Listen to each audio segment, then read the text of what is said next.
Eh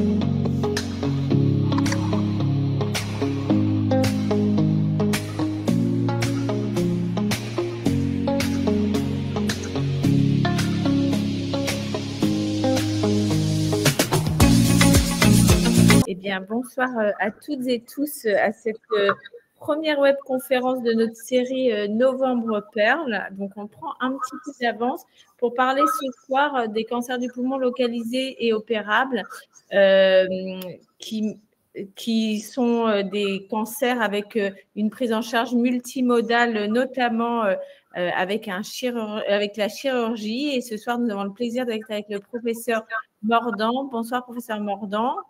Vous allez nous parler des parcours et la place de la chirurgie dans ces parcours. Et avec le professeur Valérie Gounand. Bonsoir, professeur Gounand. Vous êtes pneumo-oncologue et tous les deux, donc, vous êtes à l'hôpital Bichat. Donc, vous faites le binôme de la prise en charge de ces cancers de stade localisé et opérables. Bonsoir, merci beaucoup d'être avec nous. Et comme toujours, nous avons la chance d'avoir Sabrina qui est patiente et qui va partager son témoignage, son vécu. Et donc, merci beaucoup Sabrina, ces témoignages sont toujours très importants. Et très bonne conférence à toutes et tous. Laure, je te laisse la parole. Deux petits mots pour vous accueillir. Au nom de mon réseau Cancer du Poumon, je vois arriver beaucoup de personnes du réseau, donc merci d'être là. L'idée, c'est vraiment, on a préparé en fait ce programme Novembre Perle cette année avec Mika de mon réseau Cancer du Poumon, en se disant on veut vraiment faire des webconférences qui correspondent aux questions qui se posent en fonction des situations des personnes, pour que les patients et les proches qui vont suivre ces conférences ou qui les retrouveront en replay puissent trouver de l'information au plus près de leur expérience. Donc voilà, c'est la première et on vous donnera les liens. Vous allez recevoir aussi des emails avec les prochains rendez-vous.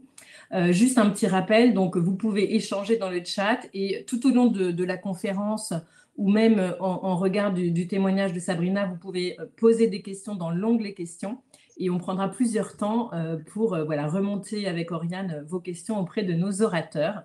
Et donc, sans plus tarder, je donne la parole à Sabrina, qui vient de la région lyonnaise et qui a très gentiment accepté de nous partager son parcours. Donc, à toi la parole et bienvenue, Sabrina.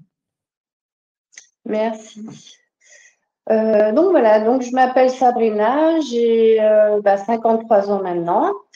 On m'a diagnostiqué mon cancer du poumon en fin mai 2024. Donc, suite à plusieurs mois, plus de 6 mois où j'avais perdu l'appétit, j'étais fatiguée et j'avais beaucoup mal au ventre, en fait, du côté droit.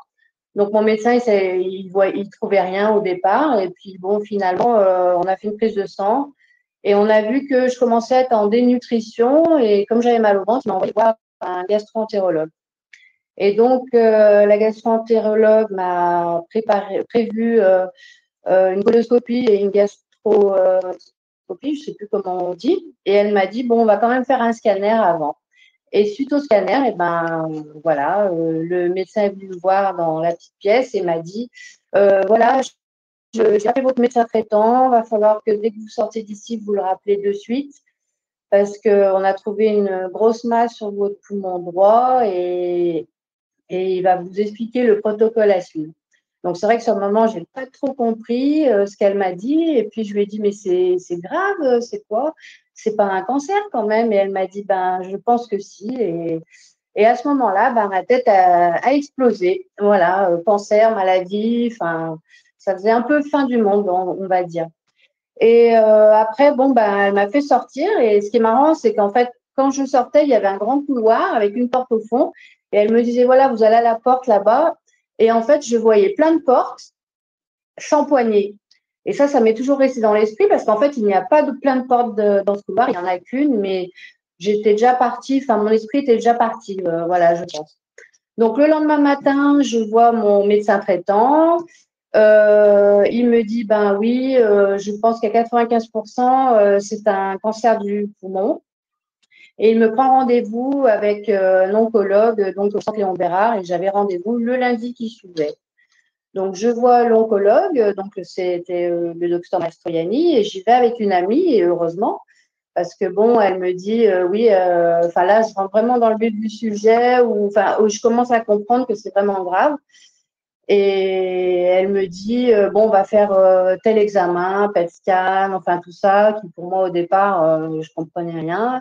Elle me redonne un rendez-vous une semaine plus tard, parce qu'elle va se concerter avec l'équipe pour voir un peu, vous savez, le scanner, enfin entre eux, pour en parler entre eux. Et donc, quand je suis sortie de son bureau, j'ai tout fait tomber mes affaires. Enfin, vous voyez, je comprenais déjà plus rien. Bon, bref, le jour de rendez-vous avec elle, elle me dit, voilà, donc vous avez un adénocarcinome de stade 3. Donc, vous n'avez pas de métastase. On avait fait différents examens, hein, tout ça. Donc, je dois essayer. Et donc voilà, le protocole, ça va être chimiothérapie, immunothérapie. On va faire 3 cures et après, vous serez opéré. Et selon ce qu'a vu le chirurgien, on va vous enlever tout le poumon droit. Parce que donc, j'avais une tumeur de 7 cm par 8 cm et qui était bien installée vers le milieu. Enfin, voilà. Et à ce que j'ai compris après, il fallait faire vite, en fait. Voilà. Donc voilà, après on a commencé les chimios. Donc je passais une nuit là-bas. Après j'avais les infirmières qui venaient, je devais être hydratée pendant 2 jours. Donc ça a duré sur juillet, août, septembre. Donc j'ai appris par la suite qu'en fait ils m'avaient mis des grosses doses parce que donc c'était pas gagné et comme je vous l'ai dit juste avant, il fallait aller vite. Donc, je l'ai vécu, j'étais malade tout le temps. Donc, c'est-à-dire, j'avais tout le temps des nausées, grosse fatigue, encore plus fatiguée. Je pouvais rien faire, j'avais plus de goût, plus envie de manger, enfin, plus rien. Ça a été très difficile à on a prévu avec le chirurgien, donc la chirurgie qui s'est passée le 15 octobre 2024. Donc, ça a fait juste 1 an il y a quelques jours.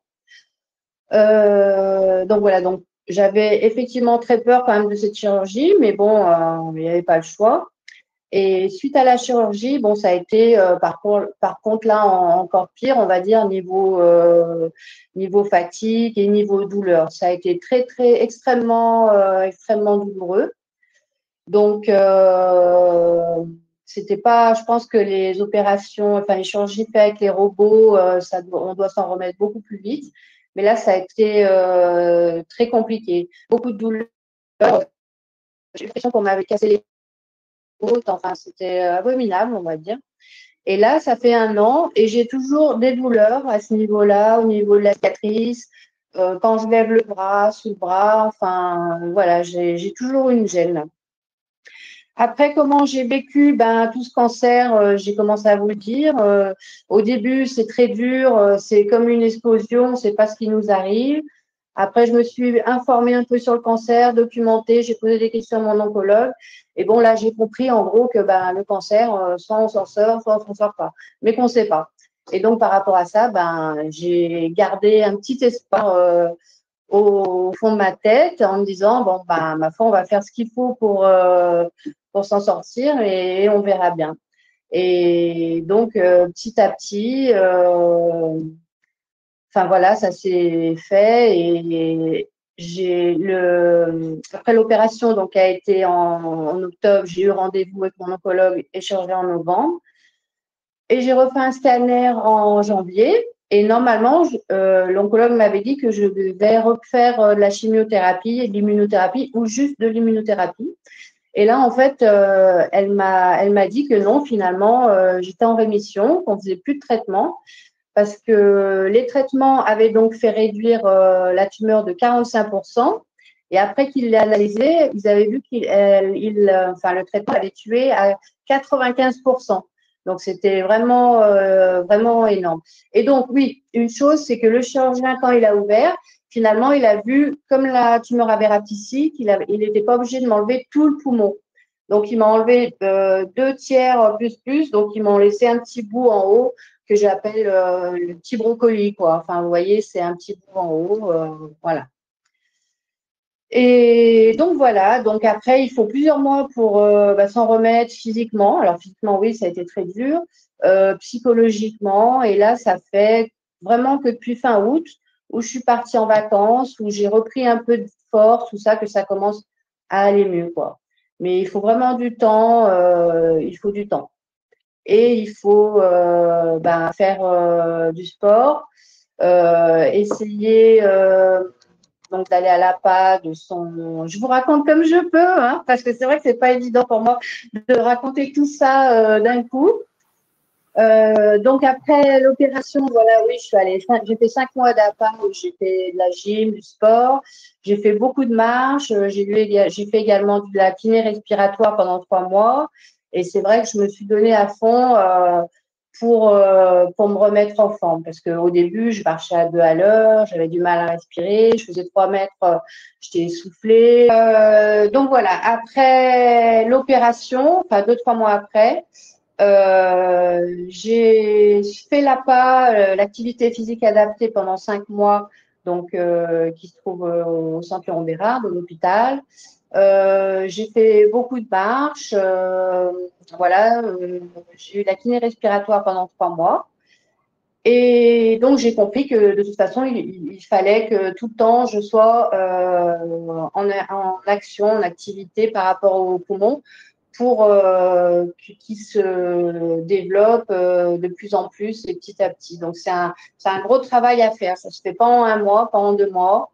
Faut juste être assidu, faire petit à petit, parce que des fois, on veut faire aller plus vite, on voudrait que ça aille plus vite, et puis bon, ben là, paf, on en a fait trop. Et donc, voilà.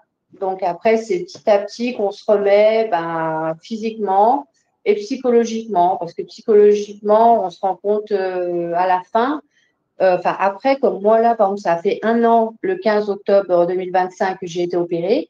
Et c'est là, ce 15 octobre 2025, que vraiment j'ai pris conscience du chemin que j'ai parcouru et que je me suis dit, waouh, j'ai fait tout ça. Vous voyez, j'étais pas encore bien consciente de tout ce que j'avais passé. Parce que là, j'étais dans le fait de me remettre en forme, de faire des choses qui sont bien pour moi, qui me font du bien. Éviter les gens qui me font mal à la tête, les endroits où on ne se sent pas bien, vraiment se consacrer à son bien-être. Ça, c'est vraiment, vraiment important pour se remettre en forme. Voilà, donc j'ai fait un peu le tour du mieux que j'ai pu. C'était un peu la pagaille, je pense. Mais non, voilà. Merci beaucoup, c'est vraiment formidable. Tu pourras compléter aussi tout à Oui. l'heure si tu le souhaites. Et en tout cas, ça nous questions permet de, voilà, oui. à travers ton parcours, de voir finalement le choc et puis tous ces traitements. Et aujourd'hui, il y a plusieurs remarques dans le chat. On a l'impression que tu vas bien et ça fait plaisir à voir. Donc déjà, merci beaucoup pour ce témoignage. Et puis du coup, tu restes avec nous et on va passer la parole à nos médecins qui vont nous expliquer justement cette détection la plus précoce possible des cancers du poumon et les parcours des cancers du poumon localisés et opérables. Merci à toi. Merci.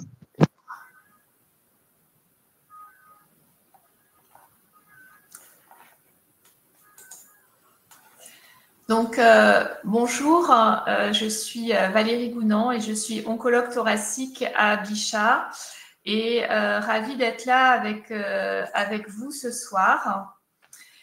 Voici mes liens d'intérêt et on va situer la question. Vous savez que dans les cancers du poumon, il y en a qu'on appelle cancer bronchique non à petites cellules. C'est environ 85% des patients en France. Et cancer des poumons à petites cellules, c'est environ 15% des patients en France. Dans les cancers bronchiques non à petites cellules, il y a ceux qui sont localisés, c'est 20% des patients en France. Ceux qui sont localement avancés, environ 20% des patients en France, et métastatiques, environ 60%. Alors pourquoi je précise en France? Parce que pour l'instant, les choses vont changer. Il n'y a pas encore de dépistage de masse du cancer du poumon, contrairement par exemple au sein ou au côlon. Et donc, du coup, on diagnostique les cancers bronchiques non à petites cellules et les petites cellules aussi, le plus souvent au stade métastatique, malheureusement. Dans les mois qui viennent, il y a une grande étude de dépistage du cancer du poumon. On pourra en reparler à la fin et je pense que les choses vont changer et que lorsqu'on fera du dépistage, on diagnostiquera les cancers bronchiques non à petites cellules plus précocement alors que la personne n'a même pas de symptômes. Parce qu'on voit dans le témoignage de Sabrina qu'elle avait des symptômes et que ce sont les symptômes qui ont conduit au diagnostic. Aujourd'hui, on s'intéresse uniquement au cancer bronchique non à petites cellules localisées. Première chose, pour dire cancer bronchique non à petites cellules, il faut un diagnostic. Le diagnostic, il peut être fait ou par la fibroscopie bronchique ou parfois par l'écho-endoscopie bronchique si on veut prélever un ganglion, ou alors en ponction sous scanner si c'est un nodule qui est assez petit en plein poumon. Et pour dire localisé, il faut avoir fait un bilan d'extension. Le bilan d'extension va comporter un scanner thoracique et abdominal avec injection d'iode, sauf s'il y avait une contre-indication réelle. Le bilan d'extension va comporter aussi un TEP scanner. Donc, c'est comme un scanner, mais on injecte un produit qui s'appelle du 18-FDG. Et puis, on va vérifier aussi, c'est important, qu'il n'y ait pas de métastase cérébrale. Même si on n'a pas de symptômes, c'est important de vérifier.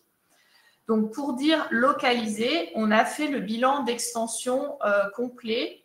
Et quand on dit localisé, c'est qu'il s'agit d'un stade 1, donc le nodule ou la masse, ou d'un stade 2, le nodule ou la masse plus une adénopathie ou un ganglion qui est du côté du cancer. Ça, c'est un stade localisé. Il y a aussi les stades 3, quand il y a des ganglions pathologiques entre les poumons. Et l'espace entre les poumons, on l'appelle le médiastin. Et bien sûr, il y a aussi les stades 4, quand il y a des métastases. Et les métastases peuvent être ou dans le poumon, comme dans l'exemple ici, dans le poumon contralatéral à gauche, ou ailleurs dans le corps. Donc, notre propos aujourd'hui, c'est uniquement sur les stades localisés, stades 1 et 2. On peut parler des stades 3, mais les stades 3, c'est des stades qu'on dit localement avancés. Clairement, dans les stades localisés et les stades localement avancés aussi, disons-le, c'est important, l'objectif du traitement, c'est la guérison. C'est ça l'objectif.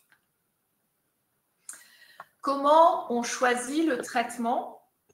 C'est important de dire que c'est basé sur des recommandations qui sont nationales et internationales et que tous les dossiers, c'est d'ailleurs médico-légal depuis le premier plan cancer, tous les dossiers sont discutés en RCP, qui veut dire Réunion de concertation pluridisciplinaire, où on peut être 10 ou 15 à prendre du temps pour chaque dossier. Et dans une réunion de concertation pluridisciplinaire, il y a le chirurgien, bien sûr, il y a l'oncologue, il va y avoir le radiologue, l'anapathe, le médecin nucléaire, parfois le pharmacien, parfois le biologiste, le radiothérapeute. Vous voyez, on est beaucoup pour donner à chaque patient le maximum de chances et réfléchir au mieux. Le choix du traitement, il repose d'abord sur le patient. Quel est l'état général du patient? C'est vrai que si on est, entre guillemets, en pleine forme ou si on a 85 ans et qu'on est dans un fauteuil roulant, on ne pourra pas forcément donner les mêmes traitements et recevoir les mêmes traitements. Le traitement va dépendre aussi des autres pathologies. Par exemple, si on a une insuffisance cardiaque et qu'on est essoufflé juste en marchant quelques mètres, ça peut être compliqué d'être opéré. Et donc, pour décider du traitement, surtout quand c'est un cancer du poumon localisé, on va faire au minimum, bien sûr, on a dit le bilan d'extension et le bilan diagnostique, mais aussi un bilan de la fonction respiratoire. Quelle est la capacité respiratoire de la personne? et un bilan de la fonction cardiaque, le plus souvent par une échographie cardiaque. Et puis, c'est sans doute très important, et peut-être qu'on ne le fait pas assez, d'écouter aussi les préférences du patient. Donc, je viens de parler du bilan fonctionnel. Quand on diagnostique un cancer bronchique non à petites cellules localisées, le patient aura obligatoirement ce qu'on appelle des épreuves fonctionnelles respiratoires. Il va souffler dans une machine pour mesurer sa capacité respiratoire et une échographie cardiaque. Le choix du traitement, il dépend du patient, mais il dépend aussi du cancer, bien sûr. Et on a, en introduction, dit que le stade de la maladie était vraiment important. Si on parle du cancer, les autres points importants, c'est aussi le type histologique. Les traitements peuvent être un petit peu différents selon qu'il s'agit d'un adénocarcinome ou d'un carcinome épidermoïde. Selon les analyses moléculaires, tout patient qui a un adénocarcinome pulmonaire doit bénéficier sur sa tumeur des analyses génétiques pour voir si on retrouve notamment une mutation de GFR ou un réarrangement de ALK ou ROS. Je vous expliquerai après pourquoi c'est important. En tout cas, ça influence le choix du traitement. Et puis, bien sûr, même si la maladie elle est localisée, parfois elle peut être localisée mais très grosse. Et là, le chirurgien a un rôle d'expert pour dire est-ce qu'on va pouvoir enlever la tumeur en totalité? Est-ce que la tumeur est résécable? Ça veut dire ça, et le professeur Mordant reprendra les choses. Parce que ça dépend des cancers. Par exemple, dans le cancer de l'ovaire, on peut faire autrement. Mais dans le cancer du poumon, si on va opérer, c'est pour tout enlever. C'est pas tout, quand je dis tout enlever, c'est enlever toute la tumeur avec des marges autour. Ce n'est pas pour laisser un petit bout de tumeur dans la personne. L'autre point très, très important, et sans aucune culpabilité surtout, mais c'est important, il faut aussi s'occuper du tabac.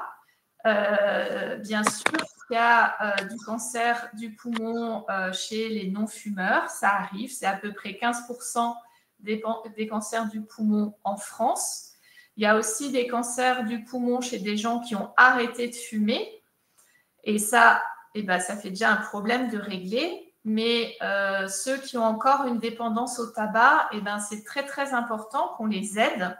Parce que, par exemple, si on est opéré et qu'on fume toujours, il y a deux fois plus de complications en post-opératoire. Donc, vous imaginez combien ça vaut le coup d'essayer, et j'ai bien conscience que c'est très dur, d'essayer d'arrêter avant la chirurgie. On peut faire une petite pause pour que Laure et Oriane nous disent, ou Sabrina bien sûr qui est en direct et qui peut prendre la parole, ou le professeur Mordant s'il veut compléter. Et puis après, on avancera petit à petit dans cette présentation. Est-ce que vous avez déjà des questions sur comment on fait le diagnostic, ou le bilan d'extension, ou le bilan d'opérabilité? J'allais dire, alors n'hésitez pas à mettre vos questions dans l'onglet dédié. En fait, il y a un peu des retours dans le chat surtout, et avec cette réalité qu'on a l'impression que d'abord, il y a beaucoup de patients qui n'ont pas vraiment de symptômes pulmonaires en fait, et que du coup, ça fait qu'on est suivi, un petit peu comme Sabrina, elle a été orientée vers un gastro, d'autres personnes vont être orientées, en fait, c'est quand même très difficile pour le médecin traitant. En fait, entre guillemets, il y a le signe d'alerte, il n'est pas forcément au niveau du poumon, et on a l'impression que ça fait qu'il y a beaucoup d'histoires de retard, finalement, à ce bilan au niveau poumon. Est-ce que, j'imagine que vous voyez ça tous les jours dans vos consultations, comment est-ce qu'on pourrait faire mieux? Qu'est-ce qu'on doit dire aux gens? Comment est-ce que, et aux médecins, en fait, comment sensibiliser plus aussi à ce problème? C'est une excellente question. Donc, on a parlé un tout petit peu du dépistage, et le dépistage s'adresse donc à des personnes, je dis exprès pas patients, parce que ça s'adresse à des personnes qui n'ont pas de symptômes. Si elles n'ont pas de symptômes, on a beaucoup plus de chances de trouver la tumeur tout petite et d'être encore plus curatif et de pouvoir encore plus guérir. Mais il faut aussi former tout le monde, toute la population et aussi tous les médecins pour dire que, le cancer du poumon, ça peut se guérir, et ça, c'est très important. Il y a encore des gens qui ne le savent pas. Oui, ça peut se guérir, et on fait beaucoup de progrès. Et donc, si ça peut se guérir, ça vaut le coup de le diagnostiquer tôt pour avoir encore plus de chances de le guérir.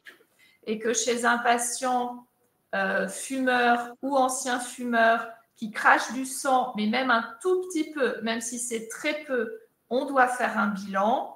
Si, alors là, c'est la période du VRS, du Covid, il va bientôt avoir la grippe, on a tous le droit d'avoir un syndrome viral. Mais s'il y a une toux qui persiste plus de 2 mois, qui s'est modifiée, s'il y a des douleurs thoraciques, eh ben, il faut faire un bilan. Bien sûr que ce n'est pas forcément un cancer du poumon, mais c'est important d'y penser et aussi voilà, c'est ce que vous faites aujourd'hui, de communiquer pour dire il faut faire le diagnostic parce qu'il y a des solutions. Si on a cette maladie, on n'est pas 30 ans en arrière. Si on a cette maladie, il y a des solutions pour être soigné et avoir des chances importantes de guérir. Merci beaucoup. On va peut-être avancer parce qu'il y a des questions aussi pour le professeur Mordant après. Donc, Sophia, est-ce que vous vouliez rajouter quelque chose? Non, j'ai vu qu'il y avait une question sur l'essoufflement. Je pense qu'on pourra en parler après sur le déroulement de l'intervention et les suites post-opératoires. Donc, si on veut, pour avancer, donc effectivement, comme le disait Valérie, le but de l'intervention, c'est de retirer en totalité la tumeur et les ganglions qui drainent cette tumeur, parce qu'on sait que le cancer du poumon, c'est un cancer qui va donner dans un nombre important de cas une extension aux ganglions. Et donc, on dit que la tumeur est résécable quand on peut réséquer toute la tumeur et tous les ganglions sans compromettre la qualité de vie ultérieure du patient. Parce que ça, c'est quelque chose qui est important. Il y a certains patients à qui on va dire, écoutez, en fait, on pourrait théoriquement sur le papier tout retirer, mais on sait que après l'opération, vous serez dans un état notamment respiratoire trop précaire, votre qualité de vie sera trop altérée, et donc on préfère ne pas faire d'opération et proposer des traitements alternatifs qui peuvent aussi être très efficaces. Et donc le principe de la chirurgie, c'est de retirer la tumeur et de retirer la zone anatomique adjacente pour être sûr qu'on passe à distance de la tumeur. Donc il faut qu'on retire, en fonction de la taille de la tumeur, soit un lobe, là vous voyez le poumon droit qui est séparé en 3 lobes, soit on peut parfois, pour les petites tumeurs dont l'extension ganglionnaire est très peu probable, on peut proposer de retirer moins qu'un lobe, on appelle ça retirer un segment, donc une segmentectomie. Ça, c'est les principes globaux de la chirurgie. Après, la question, c'est par quelle voie d'abord on peut faire ça. Alors, donc la voie d'abord historique, c'est la chirurgie ouverte, c'est-à-dire que ça correspond à une intervention sous anesthésie générale, bien sûr. Le patient est intubé, donc on lui met un tuyau dans la bouche pour l'aider à respirer pendant l'anesthésie. Il va être positionné sur la table d'opération sur le côté, avec le bras en général pendant, comme vous le voyez là.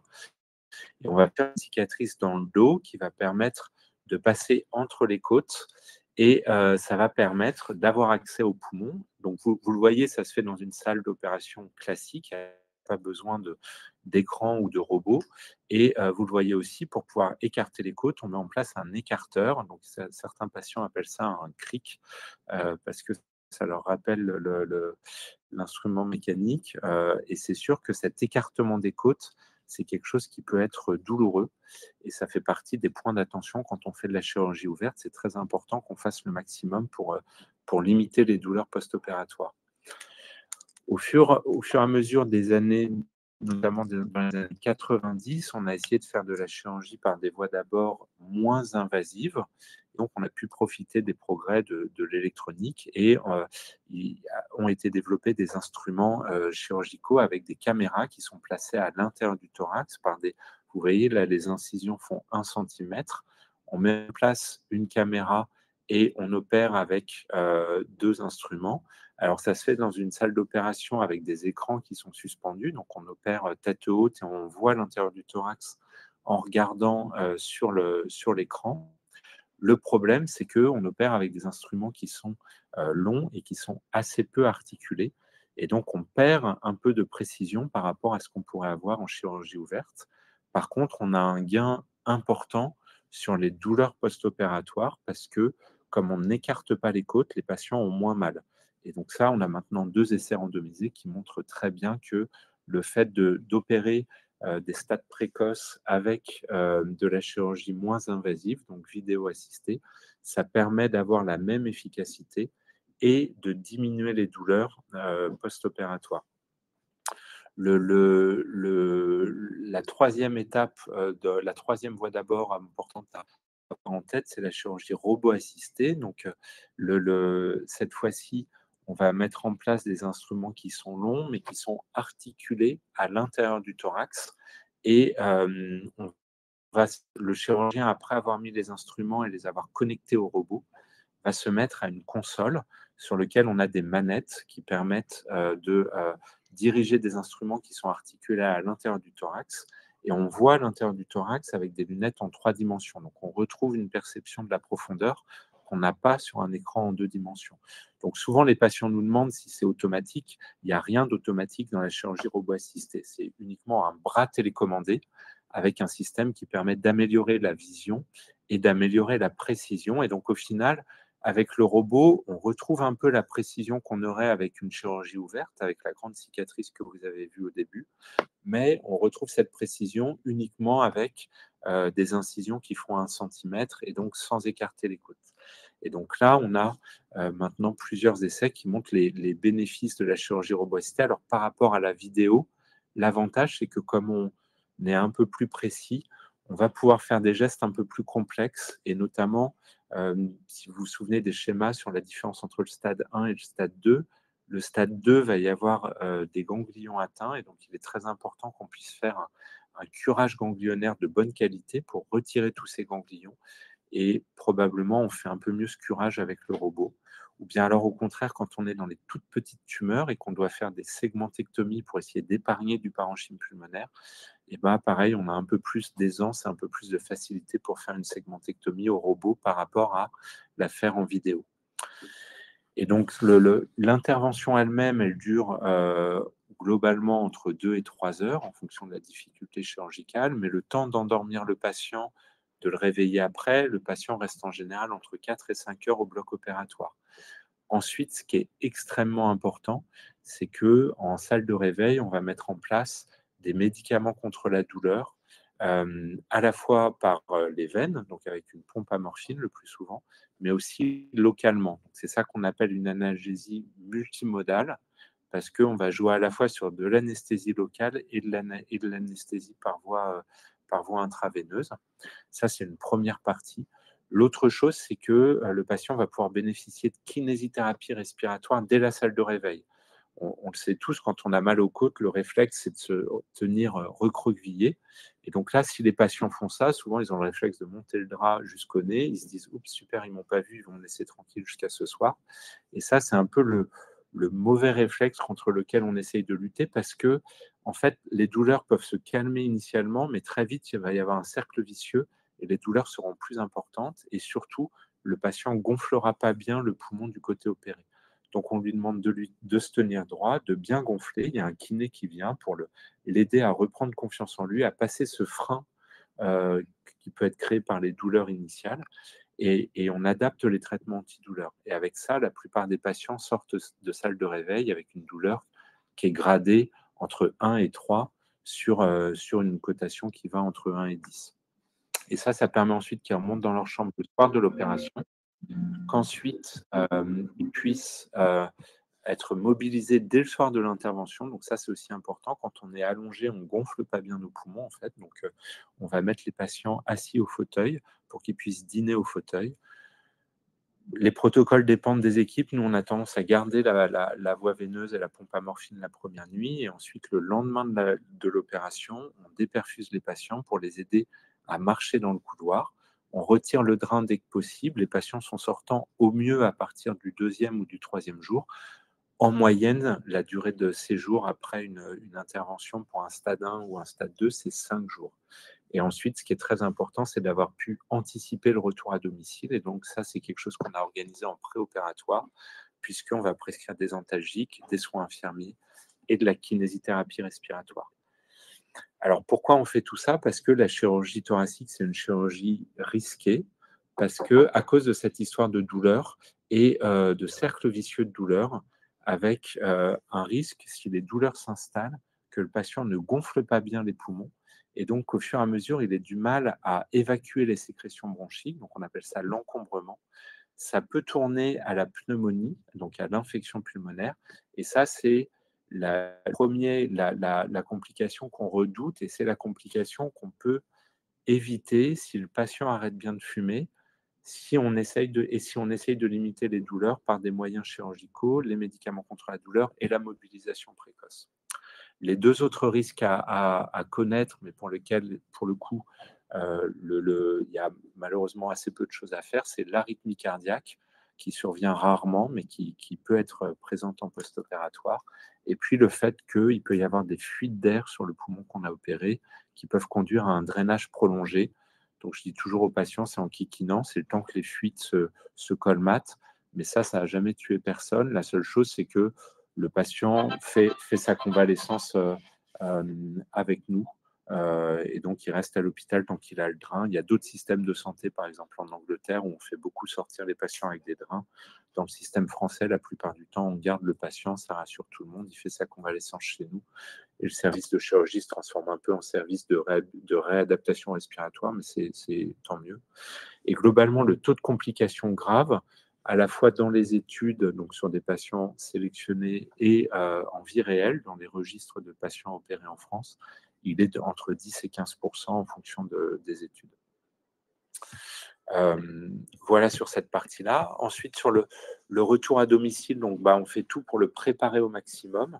C'est vrai qu'il y a un rôle important des infirmières de coordination et des proches pour faciliter ce retour à domicile. La reprise du travail, en général, on fait un arrêt de travail initial d'1 mois à la sortie d'hospitalisation qui pourra éventuellement être prolongé. C'est en fait quelque chose qui est très difficile à anticiper. C'est-à-dire qu'il y a des patients, et ce n'est pas du tout une critique, le vécu est différent et la perception de la chirurgie est différente. Il y a des patients qui prennent le travail à la 3e semaine. Et puis les professions des patients sont différentes aussi, plus ou moins exigeantes physiquement. Et donc, il y a des patients qui reprennent à la 3e semaine. Il y en a d'autres qui doivent être arrêtés entre 6 et 8 semaines après l'opération. Mais c'est vrai qu'en général, on commence par un arrêt de travail d'1 mois parce que ça correspond à la consultation chirurgicale post-opératoire. Et donc, ça correspond au moment où on peut adapter éventuellement, prolonger. Et l'activité physique, elle est plutôt recommandée. Donc, en général, elle est encadrée par un kiné au début. Et puis ensuite, quand on revoit les patients au bout de 3-4 semaines après l'opération, s'ils vont bien, que les douleurs sont rentrées dans l'ordre et que la radio est bien, on donne l'autorisation de reprendre une activité physique complète, et les patients s'adaptent à leur douleur et à leur souffle à ce moment-là. Voilà, je ne sais pas si vous avez des questions sur cette partie vraiment opératoire, à la fois le déroulement de l'opération et les suites initiales. Alors, il y avait des questions, il y a des commentaires. On avait Malek qui nous disait qu'elle avait été opérée, ou il avait été opéré par opération robot assistée, qui n'avait pas eu de douleur. Et est-ce qu'il y a des différences sur les suites opératoires entre robot assisté, vidéo assisté, ou bien, on a bien compris, c'est les pinces beaucoup plus invasives? Oui, alors c'est vrai que entre vidéo et robot, il n'y a pas eu de différence sur les douleurs post-opératoires et sur le taux de pneumonie et tout ça. Il y a des patients parfois qui, après chirurgie robotique, comme les instruments sont quand même rigides et ils sont contrôlés par le robot, donc on n'a pas de retour de force. Donc il peut parfois y avoir des patients qui ont mal après chirurgie robotique. Et donc dans les études, il n'y a pas de différence entre vidéo et robot. Il y a une différence entre vidéo et robot d'un côté et ouvert de l'autre. Ça, je pense que vous avez bien compris. Ça, c'est vrai que la chirurgie ouverte est clairement plus douloureuse. Par contre, pas de différence entre vidéo et robot. Il y a une différence sur les ganglions pour les stades 2, ou bien alors sur la capacité à faire de la chirurgie d'épargne parenchymateuse, donc vraiment les petites tumeurs à qui on peut faire des segmentectomies pour essayer d'épargner un peu de parenchyme pulmonaire. Merci. Alors, je vais poser la question puis après, de Florence. Oui. J'y vais. Donc, il y a la question de Florence. Alors, on revient vraiment au début. C'est peut-être d'ailleurs une question peut-être plus de radiologie, mais vous allez nous dire quels sont les critères qui font quand il y a un nodule suspect qu'on va faire, que ce nodule va, on va dire, engendrer toute la batterie d'examens, bilan d'extension, etc. En fait, qu'est-ce qui fait qu'un nodule est classé, entre guillemets, potentiellement méchant ou potentiellement pas grave? D'accord. Je ne sais pas, Valérie, si tu veux répondre. Oui. Alors, c'est une excellente question et c'est parfois difficile de le dire parce qu'il faut dire qu'on peut diagnostiquer des nodules qui sont des nodules bénins, mais effectivement, la peur qu'on a, c'est de passer à côté d'un cancer qui pourrait évoluer. Là aussi, il y a des recommandations nationales et internationales qu'on suit pour ne pas envoyer tous les patients avec un nodule au chirurgien, parce que finalement, peut-être à peu près 20% des gens qui fument ont des nodules, et dans la plupart des cas, ces nodules vont être bénins, et de ne pas passer à côté d'un cancer qu'on laisserait évoluer. Donc, ce qui va nous faire suspecter un cancer, c'est la taille. Plus c'est gros, plus le risque augmente. L'aspect du nodule, sa densité, est-ce qu'il est régulier, irrégulier. Il y a d'autres, après ça devient un petit peu compliqué, hein, mais il y a d'autres critères qui peuvent être utilisés. Parfois on complète quand il est suspect avec un TEP scanner. Donc le produit qu'on injecte au TEP scanner, le 18-FDG, n'est pas spécifique des cellules cancéreuses. Donc c'est pas parce que ça fixe, c'est pas parce qu'il y a une fixation que c'est forcément tumoral, mais en tout cas ça augmente quand même la probabilité de cancer. Et c'est pour ça aussi, parce que c'est pas toujours simple, qu'on regarde les dossiers à plusieurs pour savoir si on surveille ou si on va à une chirurgie d'emblée. Merci. Alors, on a une question. J'ai oublié, je ne vois plus le nom de la personne, donc désolée, qui se reconnaîtra. Professeur Mordant, sur les techniques dont vous avez parlé, est-ce que la taille de ce qu'on doit retirer de la résection va guider telle ou telle technique, si par exemple c'est une pneumonectomie, si c'est une lobectomie, etc. Oui, alors tout à fait. C'est vrai que en fonction de la taille de la tumeur et de l'étendue de ce qu'on doit tirer, on va choisir une voie d'abord plutôt qu'une autre, en fait. Et donc, c'est vrai que quand les tumeurs font globalement plus de 4 cm, où on a tendance à privilégier une voie ouverte, parce que de toute façon, pour faire sortir de la tumeur du plan costal, il va bien falloir à un moment écarter les côtes. L'autre élément de choix, c'est donc ça c'est la taille. L'autre élément de choix, c'est quelle est l'extension. Dès que la tumeur est très proche d'un carrefour anatomique, c'est-à-dire vous voyez sur le schéma les bronches qui se divisent entre la bronche qui va aller vers le lobe du bas, le lobe du milieu ou le lobe du haut.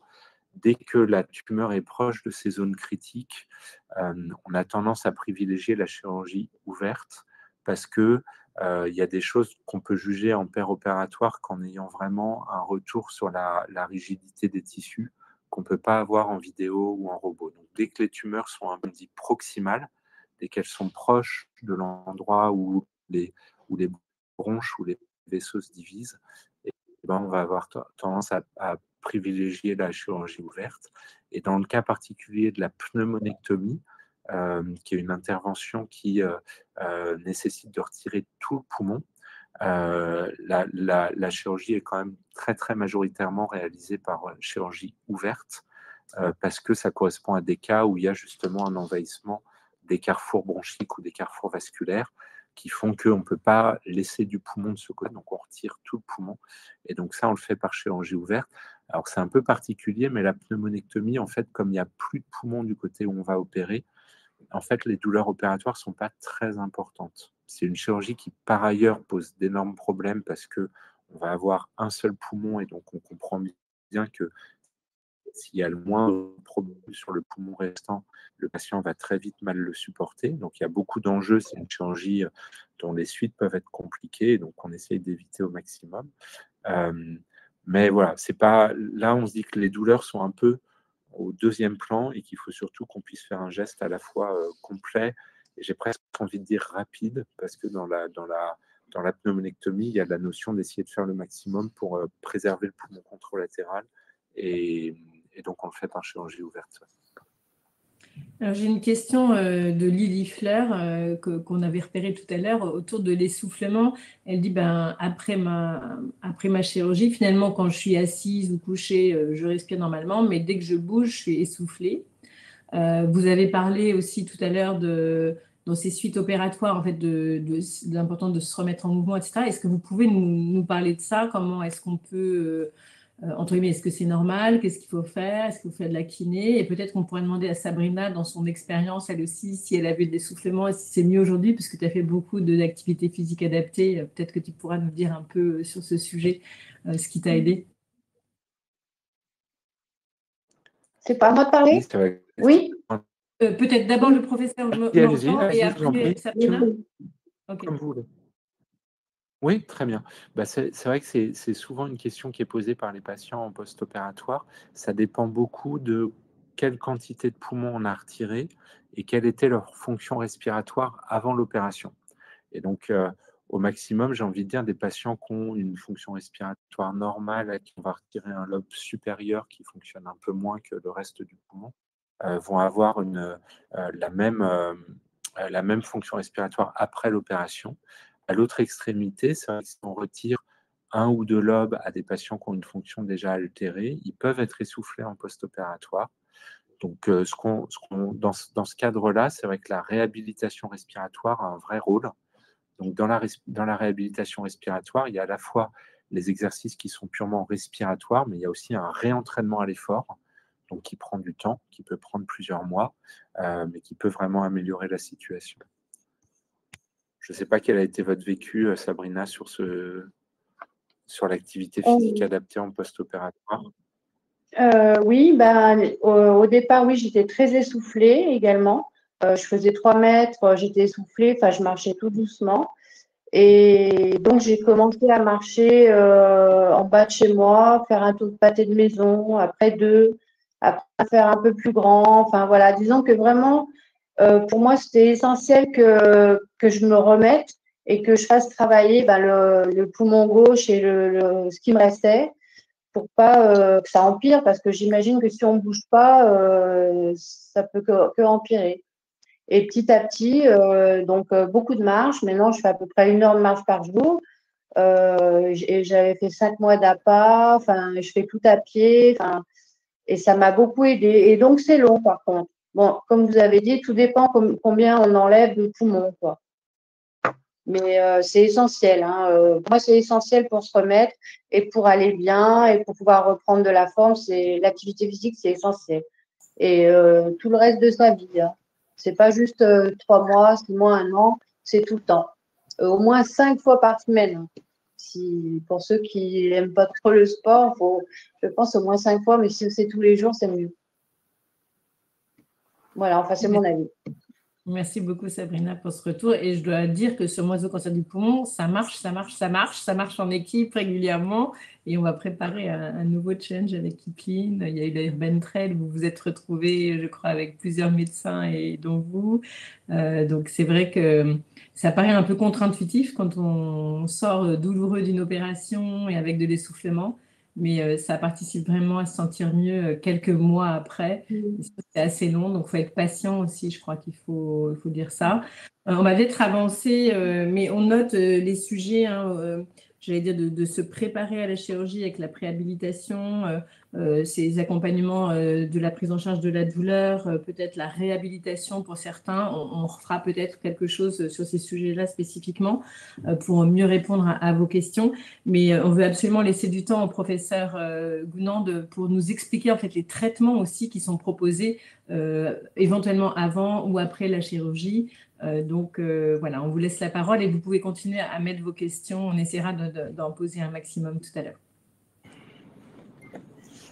Pour poursuivre, je voulais vous expliquer ce que vous savez déjà, parce que je regarde attentivement les échanges.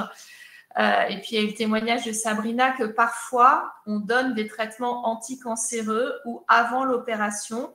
Quand c'est avant, on dit néoadjuvant, ou après l'opération, on dit adjuvant. L'objectif étant de diminuer le risque de récidive. Il fut un temps ancien, mais où il n'y avait que la chirurgie pour les cancers localisés. Et il y avait quand même un risque de récidive non nul dans les années qui suivaient. Et donc, il y a eu des études qui ont testé chimiothérapie versus pas de chimiothérapie. Et on a vu qu'il pouvait y avoir un bénéfice à associer de la chimiothérapie ou avant ou après l'intervention. Ces études-là sont anciennes. Et maintenant, on a des nouvelles données. On a des données pour les patients dont la tumeur est mutée EGFR ou réarrangée ALK. Dans ce cas-là, si ces patients ont une tumeur localisée, ils sont opérés en premier, c'est le chirurgien, mais en post-opératoire, dans certains cas, pas dans tous les cas, mais quand même dans de nombreux cas, eh bien, on prend la thérapie ciblée en post-opératoire. Quand il y a un adénocarcinome pulmonaire muté EGFR de stade 1B à 3A, on peut faire de la chimiothérapie après la chirurgie. Ce n'est pas obligatoire, ça se discute. Et après, osimertinib pendant 3 ans. L'objectif est de diminuer le risque de récidive, puisqu'il y a une étude qui a montré que c'était efficace. Quand on a une tumeur réarrangée ALK à haut risque de récidive, globalement les mêmes stades, on peut et on prend de l'alectinib pendant 2 ans en post-opératoire pour diminuer le risque de récidive. J'ai vu qu'il y a une personne dans les échanges qui disait qu'elle avait été opérée et puis il y avait eu une récidive et qu'après elle a été sous alectinib et que maintenant tout va bien. Eh bien, c'est une expérience et heureusement tout va bien maintenant. Mais depuis quelques années, on essaye au maximum de prévenir la récidive, de faire de la prévention. Et puis, comme l'a dit Sabrina, on peut en préopératoire, dans certaines tumeurs, dans des tumeurs qui sont ni mutées EGFR, ni réarrangées ALK, parce que dans ces cas-là, ça n'a pas d'intérêt.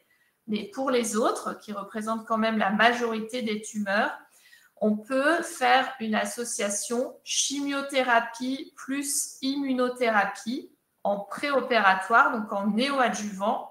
On fait 3 cures et après, on est opéré et après, on est surveillé. Donc, évidemment, le patient va être un petit peu plus fatigué parce qu'il aura eu la chimio et l'immunothérapie en préopératoire. Mais le bénéfice est vraiment important avec une diminution très significative du risque de récidive. Et c'est ce qui est recommandé aujourd'hui en France et dans le monde quand il y a un cancer du poumon à haut risque de récidive avant la chirurgie, quand il n'y a pas de mutation EGFR ou ALK.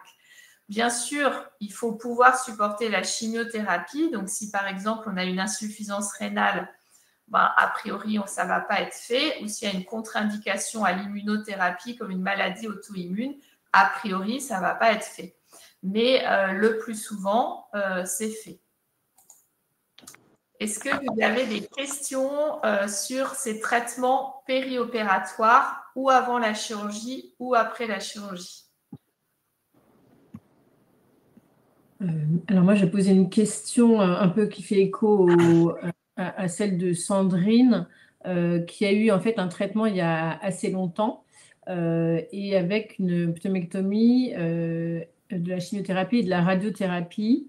Actuellement, donc pour ce type de cancer du poumon, donc dans les stades que vous avez décrits, on fait soit que de la chirurgie, soit des traitements néoadjuvants ou adjuvants en fonction, donc mutation ou pas, etc. Mais est-ce qu'il y a une place pour la radiothérapie ou pas pour ces stades-là? Alors, c'est une très bonne question. Aujourd'hui, il n'y a quasiment plus de place pour la radiothérapie en préopératoire ou en post-opératoire. On fait encore de la radiothérapie pulmonaire, bien sûr, dans d'autres indications. Et les indications qui restent, c'est une toute petite tumeur chez un patient inopérable, par exemple, parce qu'il a une insuffisance cardiaque sévère ou une insuffisance respiratoire. On ne peut pas lui enlever un bout de poumon ou il ne peut pas être endormi. Là, on va pouvoir faire de la radiothérapie qu'on dit pulmonaire stéréotaxique. C'est de la radiothérapie de très haute précision en 1 ou 2 ou 3 séances. Et puis, on fait encore de la radiothérapie dans les cancers bronchiques non à petites cellules localement avancés, donc quand il y a une atteinte médiastinale et que le patient n'est pas opérable. Parfois, on peut avoir un cancer bronchique non à petites cellules localement avancé et être opérable. Mais quand on n'est pas opérable, quand la tumeur n'est pas résécable, là, il y a encore une place pour la radiothérapie et en général en association avec la chimiothérapie. Et après, on fait 1 an d'immunothérapie. Il y a 10 ans, oui, on faisait de la radiothérapie adjuvante, de la radiothérapie en post-opératoire, notamment quand il y avait une atteinte des ganglions médiastinaux sur le curage ganglionnaire. C'est ce que vous expliquait le professeur Mordant. Hein. Même si c'est une petite tumeur, il va enlever tous les ganglions du côté de la tumeur, même s'ils apparaissent sains, parce que ce qu'on n'a pas précisé, mais ce qu'on va dire maintenant, c'est que tout ce qui est enlevé est analysé dans le service d'anatomie pathologique pour qu'après, on puisse donner un PTN, donner un stade sur la pièce opératoire. Hein. Et donc, il y a une époque où on faisait de la radiothérapie post-opératoire, mais cette époque est révolue parce qu'en fait, il n'y a pas de bénéfice et il peut quand même y avoir une certaine toxicité. Donc, ce n'est pas ce qui est privilégié aujourd'hui. Et puis surtout, on a fait beaucoup de progrès sur les traitements périopératoires hors radiothérapie. Voilà. Merci beaucoup. Et du coup, Malek nous dit, vous avez précisé finalement que ces traitements étaient réservés à des maladies donc localisées mais à haut risque de récidive. Du coup, qu'est-ce que ça veut dire haut risque? Enfin, comment vous caractérisez C'est une très, très bonne question. En fait, à chaque fois qu'il y a des traitements qui arrivent sur le marché, c'est parce qu'il y a eu une stratégie thérapeutique qui a été testée lors d'un essai thérapeutique de phase 3, où on teste le standard, par exemple, pas d'opération, on garde l'opération. Excuse-moi, Pierre. Non, on garde l'opération pour les cancers bronchiques non à petites cellules localisés, évidemment. Donc, l'opération, mais un traitement préopératoire versus juste de la chimiothérapie. Enfin, on fait une étude pour comparer 2 attitudes. Et si on trouve que l'attitude A est meilleure que l'attitude B, eh ben, le médicament va arriver sur le marché où cette stratégie va être adoptée. En fait, dans ces essais dont je vous ai parlé, dans ces études qui ont permis de faire l'osimertinib ou l'alectinib en adjuvant et la chimio-immuno en néoadjuvant, c'était globalement des stades 1B à 3A. Enfin, ça peut varier un petit peu selon les études. Après, quand il y a eu l'AMM, l'autorisation de mise sur le marché, finalement, le terme est plus vague puisqu'on ne dit pas 1B à 3A, on dit à haut risque de récidive. Bon, tout le monde s'accordera pour dire qu'un stade 1A, donc vraiment une toute petite tumeur de très petite taille sans aucun ganglion, oui, il y a un risque de récidive, mais il est quand même faible. Et donc, au jour d'aujourd'hui, peut-être que ça va changer parce qu'il y a aussi des études pour ces tout petits cancers. Mais au jour d'aujourd'hui, ce n'est pas validé de faire un traitement périopératoire. À partir du stade 1B, on se pose vraiment la question. Et stade 1B, globalement, tumeur de plus de 4 cm. Merci beaucoup. Est-ce qu'on a encore des slides pour peut-être pour poursuivre? Non. Du coup, peut-être une question autour du...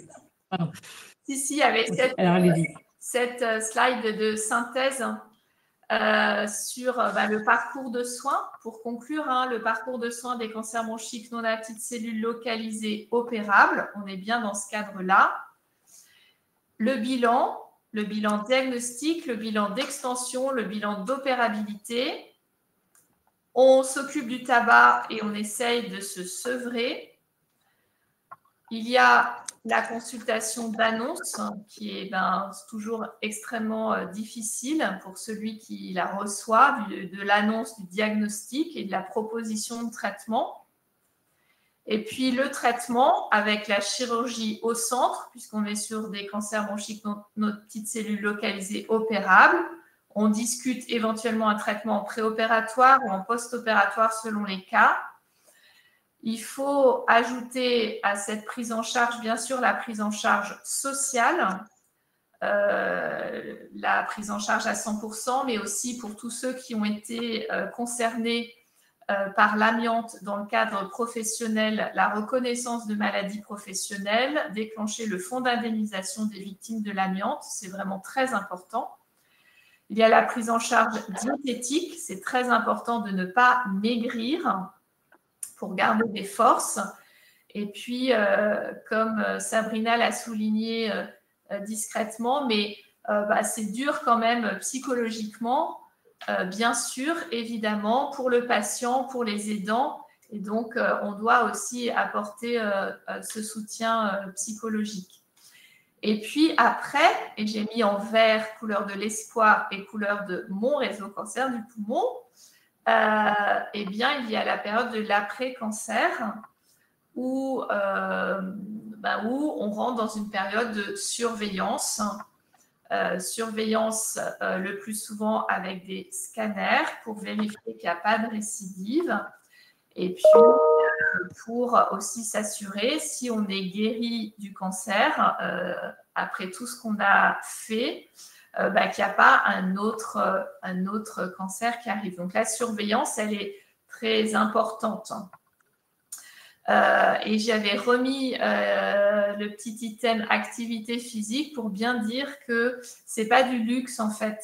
L'activité physique, dans le cancer du poumon, il y a peu d'études, mais dans d'autres cancers, ça diminue le risque de récidive. Donc, c'est vraiment, vraiment important. Merci beaucoup pour cette synthèse. Sabrina, avant de poursuivre, est-ce que vous souhaitez rebondir sur certains éléments qui ont pu faire écho ou pas d'ailleurs, ou des questions à votre parcours personnel? Oui, j'aurais voulu souligner, en fait, c'est à partir du moment où on a l'annonce du protocole des traitements, tout ça, par l'oncologue, je pense qu'il est important de donner des repères aux patients pour qu'ils se sentent moins seuls et peut-être éventuellement qu'ils dépriment moins, parce que à ce moment-là, c'est vrai que ce n'est pas évident. Donc, moi, je vois, mon oncologue m'a donné le flyer de mon réseau cancer et m'a expliqué que voilà, je pouvais parler, ça, m'a parlé de l'APA, m'a parlé de faire des sons de support. Donc, je fais aussi de la méditation pleine conscience, je fais du yoga, tout un tas de choses et qu'il faut, en fait, il faut que la personne, elle ait envie de faire tout ça. Mais pour qu'elle ait envie de faire tout ça, il faut qu'elle sache que ça existe et que c'est bien pour elle qu'elle le fasse. Parce que j'ai rencontré des personnes, c'est vrai, qui n'étaient pas au courant de ci, de ça, enfin, voilà, qui ne connaissaient pas les associations pour le cancer, que ce soit pour le poumon ou autre. Hein. Et je pense que c'est bien pour le patient pour le mettre en confiance. Parce que c'est vrai que c'est très dur de rentrer dans le protocole des traitements, tout ça. C'est comme aller sur une autre planète, hein, on n'est plus sur Terre. Hein. Et donc, il y a des personnes qui arrivent vous voyez, qui sont battants, qui vont persévérer, qui vont y arriver, mais il y a des gens qui ont besoin de plus qu'on les aide, qu'on les soutienne. Voilà. Tout le monde n'est pas pareil, hein, en fait. Il y a des gens qui sont plus sensibles et qui n'ont pas l'habitude, on va dire, de se prendre en main dans la vie ou dans plein de choses et qui ont vraiment besoin de plus d'aide à ce niveau-là, je pense. Ce qu'on peut dire aussi, c'est que contrairement à ce qu'on peut croire, souvent les problèmes de dépression n'arrivent pas pendant le traitement, mais ils arrivent après quand on dit stop, on surveille, ça va bien. Et donc, parce qu'on relâche un peu la pression. Et donc, ben voilà, faut pas hésiter à en parler, il faut le savoir que c'est vraiment à ce moment-là, ça devrait être un moment de totale libération et finalement, c'est pas si simple à gérer. Je rebondis sur quelques messages qui ont été donnés. Dan, si on ne vous a pas fait de traitement adjuvant, c'est qu'on pense que la probabilité de guérison est grande et que vous ne deviez pas en recevoir. Donc, moi, je ne peux pas jurer que vous êtes guéri, mais en tout cas, c'est pour ça qu'on n'en a pas fait. C'est pas on attend la récidive. Et puis, il y a aussi une très, très bonne question de Oudon CA. Est-ce qu'il faut avoir le résultat du NGS avant de démarrer la chimio-immunothérapie? Oui, ça fait partie des bonnes pratiques parce qu'en fait, la chimio-immuno, ce n'est pas efficace quand on a une mutation EGFR ou un réarrangement ALK. Il y a d'autres choses à faire de mieux. Donc, c'est important de savoir ça. Mais normalement, votre oncologue ou votre médecin référent a vérifié ça avant de vous proposer la chimio-immuno. C'est l'occasion de refaire un point sur ce NGS, le testing. C'est vraiment très important, cette caractérisation. Et quand on est au tout début du parcours, Sabrina le disait bien au début, on est quand même assommé par cette annonce de cancer du poumon. C'est quand même difficile d'attendre que vous ayez le résultat du NGS. Et du coup, je pense que c'est important de donner des clés aux patients pour se dire, bon, on a besoin de ce résultat pour savoir exactement quel traitement on va faire. Mais il y a plein de choses qu'on peut faire pour se préparer, et notamment le sevrage tabagique, bien manger, essayer de faire du sport, etc. Entre guillemets, arriver dans la meilleure forme possible pour démarrer les traitements.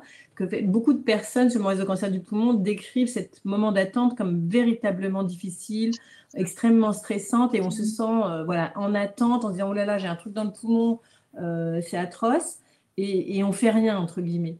Et donc, je pense que c'est vraiment important de présenter tout ce qu'on peut faire dès le début, en attendant que vous puissiez justement préciser et dire combien c'est important d'avoir ce testing, cette caractérisation de la maladie qui va vous permettre de préciser effectivement quels médicaments vont être utilisés s'ils sont nécessaires en plus de la chirurgie pour ces stades-là.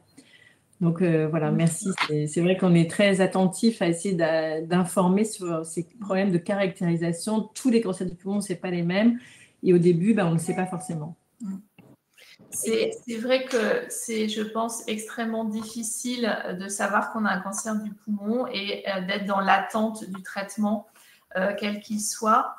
Bien sûr, il ne faut pas attendre 3 mois pour démarrer un traitement. Hein. Non, ça, c'est inenvisageable. Je comprends qu'il y ait une urgence ressentie, mais on peut s'accorder 1 semaine ou 10 jours pour avoir le bon traitement, en fait. L'important, c'est d'avoir le bon traitement. Si on doit être opéré d'emblée, parce qu'il y a quand même une partie des patients qui sont opérés d'emblée, qu'on confie directement au chirurgien. Là aussi, le chirurgien, il ne pourra pas vous opérer 48 heures après que vous l'ayez vu. Il va vous opérer relativement rapidement. C'est important de ne pas trop tarder, mais effectivement, s'il y a 2 semaines d'attente ou peut-être 3, tu vas donner ton avis. Je partage tout à fait ce que vous avez dit, Laure, sur se préparer bien parce qu'on arrive en forme et on aura d'autant moins de complications en post-opératoire. Ce n'est pas forcément du temps perdu. Je ne dis pas qu'il faut traîner, hein. Je dis juste qu'avoir le bon traitement au bon moment. Peut-être que le professeur Mordant peut compléter sur le timing. Oui, juste rapidement, mais effectivement, c'est important quand il y a le délai diagnostique. On comprend que ce soit extrêmement stressant pour les patients parce que, en fait, comme c'est un examen qui en appelle un autre, on ne peut pas faire l'ensemble des examens d'un coup. Et donc, c'est vrai que ce côté séquence où on fait un examen, on a un résultat, on demande un deuxième examen, ils ont un peu l'impression que ça se prolonge. Ensuite, une fois qu'on a l'ensemble et qu'on s'attelle au traitement, il peut y avoir de temps en temps des délais avant de commencer. Dans le cas particulier de la chirurgie, c'est vrai que le sevrage du tabac est vraiment très important. Et donc, pour les patients qui continuent à fumer, ça nous arrive même, nous, régulièrement, d'avoir la place au bloc opératoire, mais de dire aux malades, je préfère décaler l'opération de 15 jours supplémentaires pour être sûr que vous ayez complètement arrêté de fumer, que vous ayez rencontré un kiné, que vous ayez commencé à faire des exercices, parce qu'on sait qu'en fait, c'est du temps gagné sur les suites post-opératoires.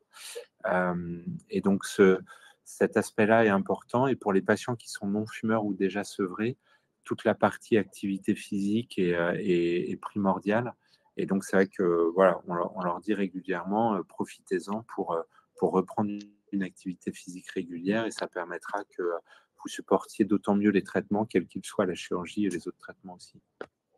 Merci beaucoup, parce que cette webconférence a aussi une deuxième vie qui est un replay et qui servira certainement à des gens qui seront peut-être en situation d'attente, de compréhension, qui ne sont pas là ce soir. Donc, c'est formidable. Il y avait une question sur le dépistage de l'entourage, et peut-être qu'on peut parler de façon comme on va rentrer dans le mois de novembre de sensibilisation, peut-être sur les dépistages, s'ils existent, s'il y a des programmes de dépistage en France, et voilà.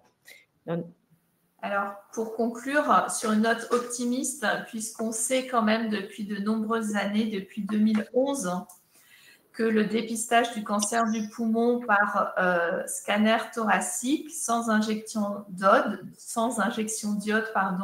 faiblement dosé. Depuis 2011, on sait que c'est efficace pour dépister le cancer du poumon et que ça sauve des vies. D'ailleurs, avec mon réseau cancer du poumon et beaucoup d'autres, on fait pression depuis des années pour qu'il y ait un programme de dépistage en France de grande ampleur.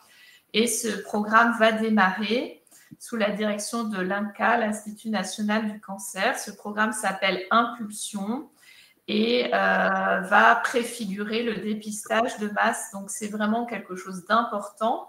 Donc, le plus important, c'est d'arrêter de fumer, d'encourager nos proches à arrêter, de les soutenir, parce que c'est très dur, bien sûr, de les aider. Et parallèlement, si on est fumeur actif parce qu'on n'arrive pas à arrêter, ou fumeur sevré depuis moins de 10 ans ou moins de 15 ans, effectivement, selon le chiffre de tabagisme, eh bien, on pourra dans quelques mois participer à ce programme Impulsion pour se faire dépister du cancer du poumon en France. Et c'est vraiment une très grande nouvelle.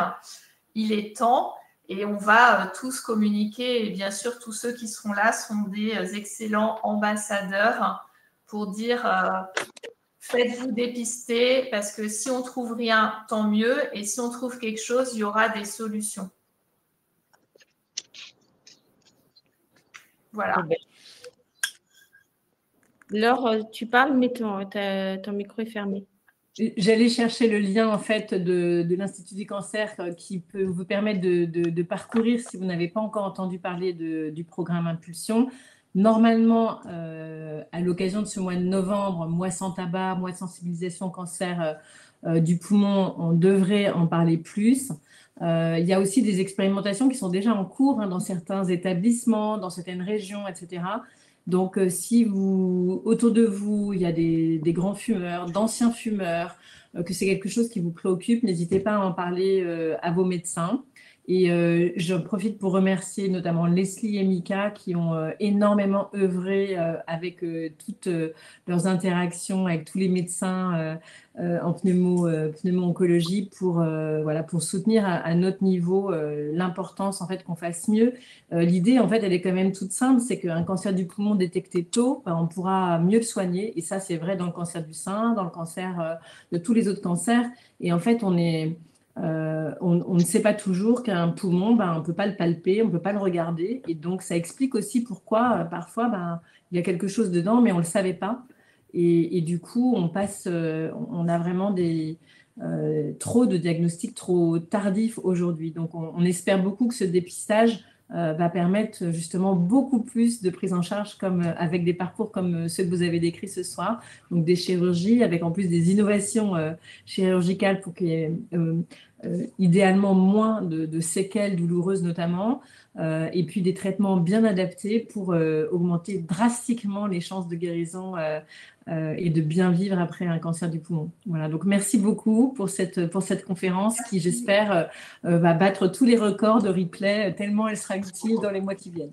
Voilà, merci et très bonne soirée. Et on vous dit à bientôt avec Oriane, avec donc plusieurs rendez-vous sur les différents types de cancer du poumon, voilà, avec les différents stades localisés mais non opérables. Donc, on pourra détailler ces prises en charge, les maladies métastatiques. Et puis, on fera notre première webconférence sur les cancers du poumon à petites cellules, parce que c'est rare, mais quand même, ça correspond à beaucoup de situations, pour là aussi faire un petit peu connaître les évolutions, la recherche qui avance, les nouvelles innovations qui pourront apporter des solutions à de nombreux patients.